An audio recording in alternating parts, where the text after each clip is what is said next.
Notebook kerak emas, endi oddiygina telefoningizni oddiy kabel bilan shunday ulab televizorga klavish sichqonchalarni ulab bemalol notebook sifatida ishlatsangiz bo'laveradi. Buni mutaxassisimiz bitta obzorni qilib tushuntirib beradi, qanaqa qilib ulanish kerakligini bitta aka tushuntirib oling. Deyman.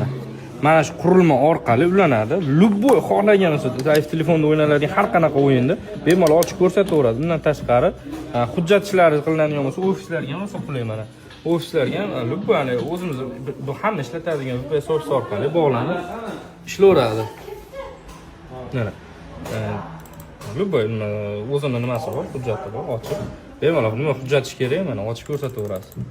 Samsung asosan Samsung modellari, iPhone modellariga ham bor. Endi ular simsiz monitor orqali ishlaydi. Uni ham bir keyingi videolarda xudo xolasa obzorini qilamiz. Telefon alohida turibdi. Telefon alohida. Siz orqasini ham ko'rsating, yana yolg'on bo'lib qolmasin. Oddiy kabel. Eng qizig'i telefonda ham ishlataverasiz. YouTube ko'rmoqchimisiz? YouTube ham bor, YouTube ham ishlayveradi.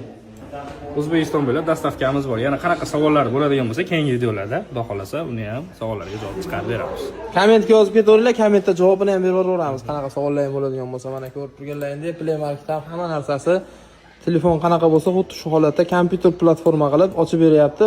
Oddiygina shu qurilma orqali mana shuni telefoningizga ulab olasiz.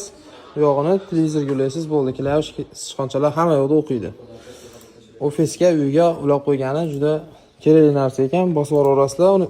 12 ta viloyatda dastavkamiz bor, 309 magazinida mana.